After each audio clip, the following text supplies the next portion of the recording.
Assalamualaikum warahmatullahi wabarakatuh. Hai teman-teman, perkenalkan nama saya Ardina Dwi Febrianti, NIM 0502925547, Pendidikan Biologi Universitas Terbuka Pokjarkiri Banyuwangi. Di sini saya menempuh mata kuliah Fisiologi Hewan 1. Nah, di sini saya akan menjelaskan tentang komponen-komponen fisiologi hewan, yaitu salah satunya adalah gangguan sistem pencernaan pada hewan ruminansia pada sapi perah. Sistem pencernaan hewan ini merupakan salah satu komponen dari fisiologi hewan. Fisiologi hewan merupakan cabang ilmu yang mempelajari fungsi dan mekanisme kerja organ-organ dalam tubuh hewan. Semua komponen ini bekerja secara sinergis untuk menjaga kelangsungan hidup hewan. Nah, sekarang kita membahas tentang gangguan sistem pencernaan hewan ruminansia pada sapi perah. Sebelum lanjut ke bagian gangguan sistem pencernaannya, mari kita simak sistem pencernaan hewan pada sapi perah. Bagaimana sapi bisa mencerna makanannya? Apakah kalian tahu apa itu hewan ruminansia? Nah, hewan ruminansia ini bisa juga disebut dengan hewan pemamah biak yang dapat mengunyah makanan 2 kali sebelum akhirnya dicerna kembali oleh tubuh dan berubah menjadi energi. Hewan yang tergolong dalam hewan ruminansia ini adalah sapi, kerbau, domba, kambing, dan rusa. Sistem pencernaan pada hewan ruminansia. Pada hewan ruminansia atau sapi terdapat 4 lambung dengan fungsi yang spesifik. Hewan ruminansia dapat mengunyah makanannya melewati 2 fase, yaitu fase pertama makanan masuk hanya dikunyah sebentar, masih bertekstur kasar. Makanan ini akan disimpan dalam rumen lambung.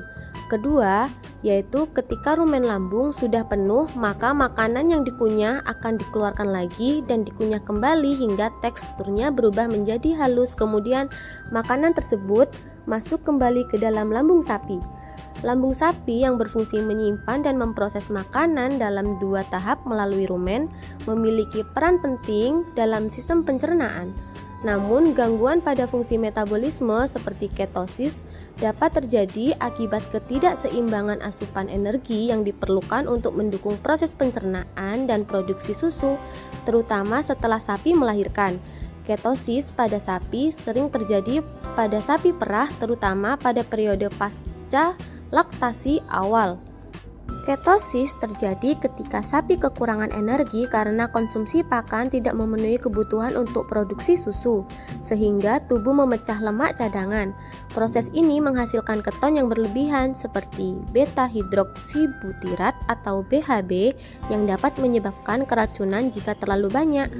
Gejalanya yaitu penurunan nafsu makan, terutama terhadap pakan konsentrat, penurunan berat badan yang signifikan, produksi susu yang menurun drastis, bau keton yang khas pada napas, urin atau susu, kelesuan atau kurang aktif. Dalam kasus yang parah dapat menyebabkan gangguan neurologis seperti berjalan tidak seimbang. Faktor penyebab utamanya yaitu yang pertama, asupan energi rendah, pakan yang kurang berkualitas atau rendah karbohidrat. Kedua yaitu produksi susu tinggi. Sapi dengan genetik produksi susu tinggi lebih rentan terhadap ketosis. Yang ketiga yaitu obesitas sebelum melahirkan. Lemak tubuh yang berlebihan meningkatkan risiko pemecahan lemak berlebih. Selanjutnya yaitu stres metabolik.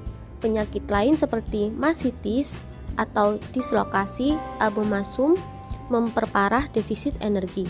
Terakhir yaitu upaya penanggulangan ketosis pada sapi perah yaitu dengan memberikan pakan yang tepat.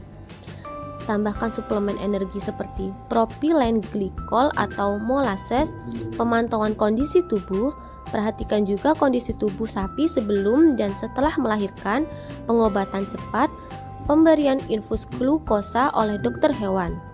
Pemahaman tentang komponen fisiologi hewan sangat penting untuk menjaga kesehatan mereka. Dengan mengenali masalah sejak dini, peternak dapat memberikan intervensi yang tepat sehingga produksi tetap optimal.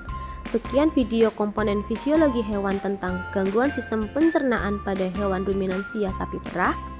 Video ini diperuntukkan untuk tugas fisiologi hewan 1. Wassalamualaikum warahmatullahi wabarakatuh.